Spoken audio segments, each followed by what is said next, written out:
Welcome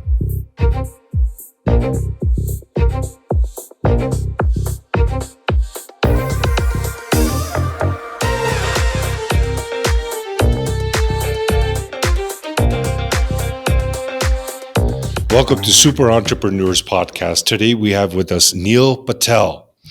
Neil Patel is the co-founder of NP Digital. The Wall Street Journal calls him a top influencer on the web. Forbes says he is one of the top 10 marketers. And Entrepreneur Magazine says he created one of the 100 most brilliant companies. Welcome, Neil Patel. Thank you for having me. My pleasure, Neil. You know, I'm just curious, what got you to come on our show? Like, was there something specific that got your attention? Nothing specific. Anytime people hit me up to come on their show, I almost always say yes. And that's awesome. You had a great email, and I was like, oh, why not? Oh, that's great, Neil. You know, it's an honor. I know you're busy, right? So whenever we get guests like yourself, we just want to find out, you know, what was going through your mind. But that's great that you actually go out on every show. That's incredible because you're definitely busy, right? Busy, yeah, but I try to. I don't go every, but close enough to it. Not every, yeah, close enough. Okay, that's great. Well, I appreciate you. Like I said before, you know, it's an honor to have you on the show, and I'm sure the audience is also very much enthused that you came on the show here. Love to get to know, understand everything that you do, but I'm sure, like I'm 100% sure that SEO is your cup of tea. SEO, any form of digital marketing and entrepreneurship. Anything digital. So is that something that you started off in digital marketing when you started the journey of entrepreneurship? So actually my first business, if I go back 21 plus years ago, was a job board. I couldn't get traffic, paid a few agencies. They didn't provide results. So I had no choice but to learn it on marketing on my own. Started getting traffic through SEO, started then getting traffic through social media marketing. The business still wasn't making money, but I was good at getting traffic. So then I was like, let me just help other companies with their traffic. And that's how I got my start. Oh, that's excellent. So one idea that I was thinking, for example, for our show is that whenever we interview someone, we create a separate page for them, add the episode's caption in there, add some more information, you know, some Google terms. And that should help us get discovered on Google more often, right? It should, yes. Yeah. And, The big thing that when it comes to becoming discovered on Google is you have to create more content. Content is king. And you got to produce high quality content, and you got to promote the content. If you don't promote it, it doesn't matter how great of a piece you write. It's not going to do well. By promotion, I mean maybe you get it shared on social media, your friends share it, you email sites who you link to and ask them, you know, hey, link back or share my content. All those ways can just really help your content notice and eventually ranking higher. So promoting, not like paid ads, this is more organic. You can also promote through paid ads too. There's nothing wrong with that. But you can do most of it through organic and save the money. So can you share what's your go-to strategy for organically growing? So organic, I have a few things that I do. So step one, I create a lot of content and I try to make sure the content's unique. Like if you look at the term auto insurance, a generic example, there's over 1 billion pieces of content, less than 200,000 people who search for that term in the United States each month. There's an overwhelming amount of content. If you're not saying anything unique, don't waste your time. So focus on a unique perspective, sharing your experience, sharing, you know, things that you may have that others will A, have not read before, but B, have not seen before, right, as well. So in essence, anything new. The second thing I do is I create content on all platforms. So I'll create like podcasting content, video content, short form videos, whether it's YouTube Shorts or Instagram Reels. And the reason being is Google is starting to or not starting to, Google understands that people love different types of content, so they're ranking different types of content as well. SEO isn't just about text-based content. So, but when you create a video, you can upload it on all the platforms, LinkedIn, YouTube, Twitter, the list goes on and on. So you can repurpose. The next thing that I do is promote the content. I see who tweets and shares content in my space, and I hit them up and I'll say like, "Hey John, I noticed that you shared X, Y, and Z article by author A, B, and C. I have a similar one that just came out. Check it out here. I would love it if you shared it. Let me know if you need me to share anything for you." Little things like that actually get you a lot of shares and more traffic. Then what I also like doing is we have a tool called Ubersuggest. There's a backlinks opportunity report. It shows you everyone who links to, let's say, 3 of your competitors, but not you. And this is super important because if someone links to 3 of your competitors and not you, that means that they don't mind linking to anyone in this space. So if you hit those sites up and then, hey, you already link out to X, Y, and Z, we have a similar article that has this unique perspective or this unique video. Love it if you link to us as well. You'll also start building quite a bit of links. So the combination of those factors really helps you get more traffic to your content, which is the easiest way to get traffic, which is to content. And then the last thing that I really want to sprinkle in here is keeping the content updated. Going back to the auto insurance example, there's too much content on the web. Most of the content is old and stale. If you do what Wikipedia does, every time you do a search on Google, most of the time you see Wikipedia. Why? Because our content's always updated because people keep updating it, right? So if you keep your best piece of content, the ones that are getting traffic, updated, fresh, you'll notice that they'll rank higher over time and they'll maintain the rankings better as well. Excellent. So Neil, is there something unique that you can share with us that you haven't shared on any other show that could help someone in our audience? I've shared a lot of stuff throughout all shows. It's hard to remember, but is there something that could someone listen to and say, "Oh man, that helped me so much"? Here's one thing that I think everyone gets wrong. Have you heard of the saying, "The riches are in the niches"? Yeah. The riches are not in the niches. Don't focus on niches. Focus on big markets. I agree with you. Look, if you go after a niche, let's say best man speeches. One of my friends had a best man speech website. I don't care if you gobble up 100% of the market share. You're only going to make so much money selling best man speeches. And then what are you going to do? Expand into bridesmaid speeches? You get what I mean, right? Like, the market's just not big. But on the flip side, if you go into a category like sales or marketing or pharmaceuticals, like pick any broad market. Even if you capture 0.1% or 1%, it's a massive market. You can make a lot of money. You have to go after big TAMs, and that's a mistake that most people face is they don't go after big TAMs. And that's kind of a similar story that happened to me when I was setting up this show. All the experts were telling me to go micro niche. He goes, there's no way that you can, gain any traction if you go in a larger category such as entrepreneurship. So I opened a podcast under clinics and clinic owners to get more patients. And then I canceled. I said, no, my heart was settled on doing this. And I just went back and I did it. Good for you. Yeah, thanks. Yeah, so that's excellent. No, that's a very good advice because micro niche is niche is pretty much anywhere you go. Everyone is talking about that, right? Like every industry, that's what they're promoting. And it's really tough. It's because there's just not enough business out there. You really need to go after broad markets. And that tool that you talked about, right? I believe, what was the call? I think that's your product, the one that you find out. Yeah, Ubersuggest is ours. Yeah, we have a few different products and services, but yeah, I've been an entrepreneur for over 21 years now, and probably I made 2 big mistakes in my life. One is creating businesses around 2 small niches instead of going after big markets, and the second one was not focusing. Too many businesses, not enough focus. Yes. Those 2 things really hurt my career. Yeah, that's excellent. So Ubersuggest, can you kind of, in a quick form as possible, I guess, can you kind of share with us if I used it, for example, for my show, right? Like, Uh-huh. how would it help me? Can you dumb it down? Yeah, so let's say you're creating a podcast.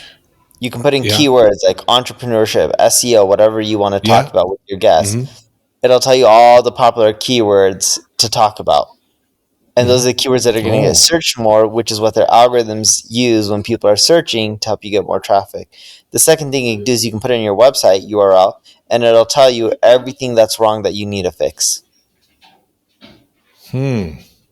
So is this is not just a one-time usage, but it's something that a business could have on an ongoing basis, especially if For, you're running a podcast, right? For every for guest. free.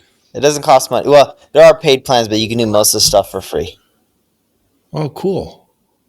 Yeah, I heard about it from in Clubhouse. I believe someone told me that there's this tool, and I never got a chance to kind of look at it, but I'll definitely check it out now because that's where my focus is towards more towards SEO. In the past, I've spent thousands, like in other businesses, to get our ranking higher on SEO. Every month they're just spending, and it was just never getting to the first page. And then I would say to them, like, what's going on? There's a lot of money going out. He goes, it's coming. It takes a lot of time, right? So not sure Takes a if it's their long fault or time. anything, but yeah. So, in that case, like, how do you do it differently?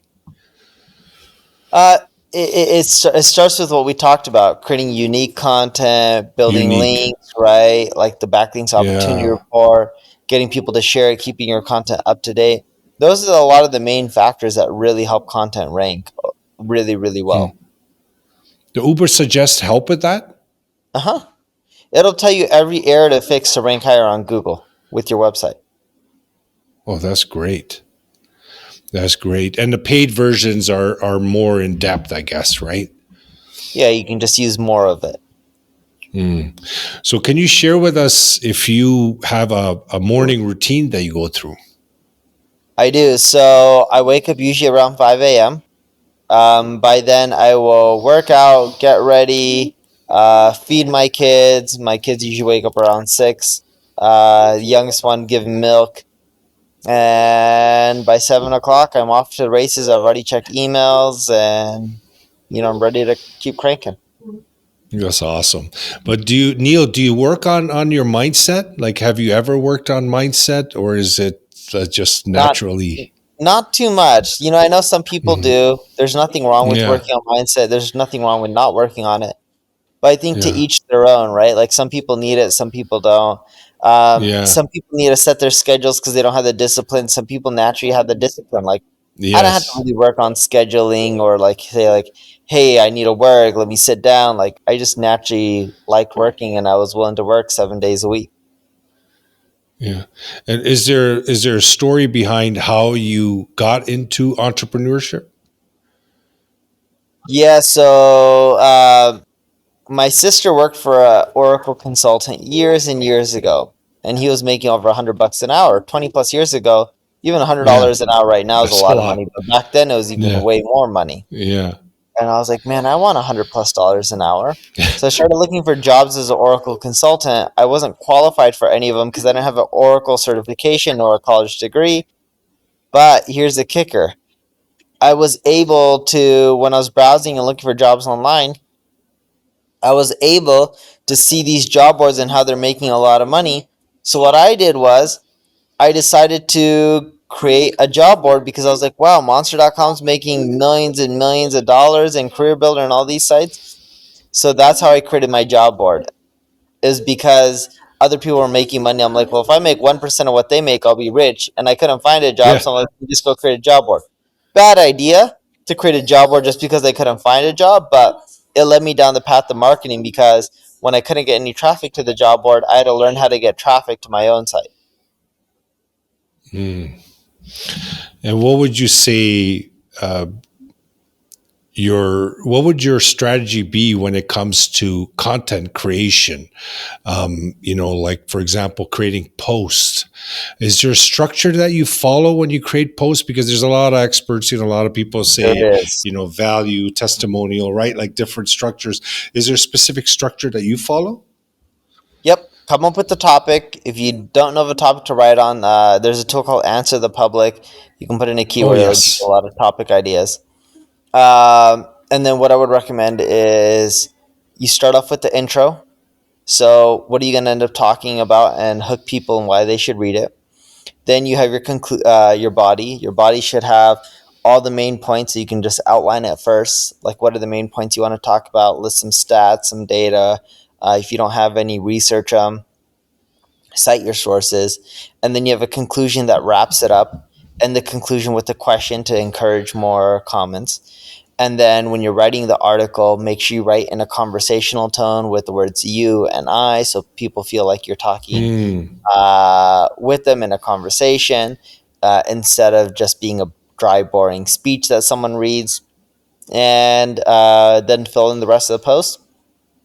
Conversational, use images, use videos to get your main points across, and of course have stats and data, and be as super thorough as possible where no one else has to read another article to understand what you're trying to say, and let it be the last article they need to read on that topic. If you have that mindset, then you're going to write a more detailed that's article. good. So mindset is pretty important in this, because that will be amazing when we actually have that feeling that that's what you're actually going to do. And then you start working on it. The Yep, copy will come out better. exactly. Yeah, that's excellent. And for coaches, if they are looking, because it's getting kind of noisy, and Very there's noisy. just, yeah, very noisy. There's just so many coaches, right? And especially since COVID, how can someone with your expertise, what would you tell, like, say, your best friend that's a coach needs help? What would you tell them to do immediately to get business? I would tell them to run more Facebook ads.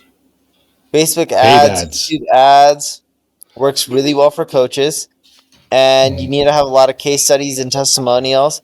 And coaches, yes, they do a lot of talking when they're selling, but have your students do a lot of the talking and pitching for you. And I found that it converts really well.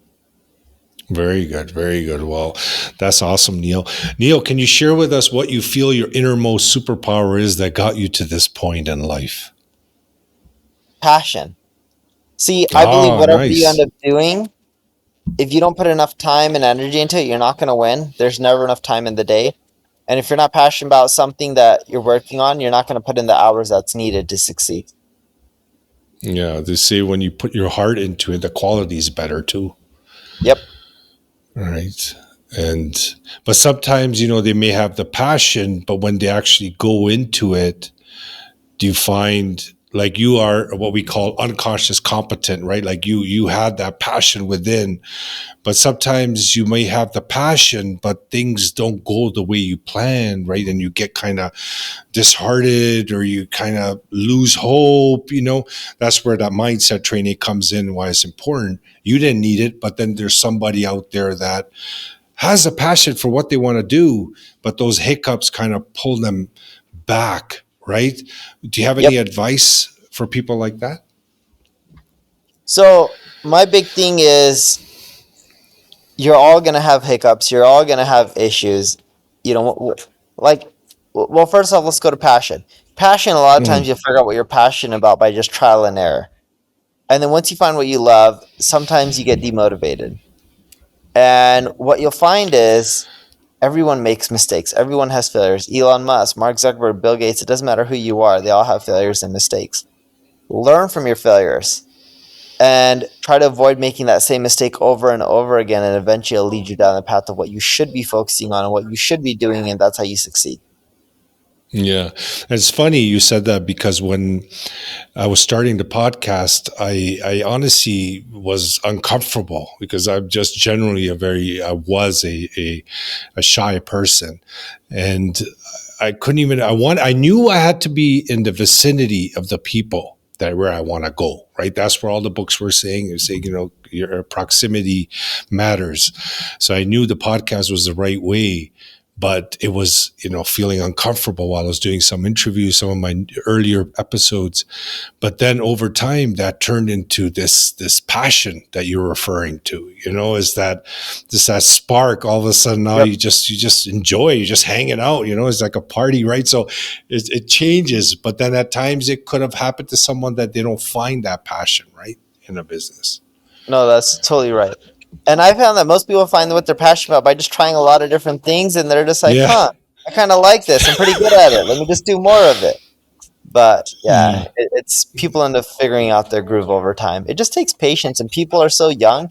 Even if you're in your Yeah. 40s or 50s, people live longer Yeah. these days, right? You have so much Yeah. time. So much time. Yeah, go after it. Well, Neil, I really appreciate it. I'm honored that you came on our show. It was great to talk to you. I used to, just over a year ago, I was, visualizing, having a guest of your caliber on the show. And when I saw your name pop up in my schedule, I was very happy to interview you and speak to you. So it means a lot. And hopefully we can spread your message and bring some more attention towards you. Thank you. Thank you for having me. No problem. Audience, thanks again for joining us for another episode. Really appreciate you guys engaging and being part of our show and helping us grow, because without you, we cannot grow. Thank you so much. Again, Neil, thank you so much.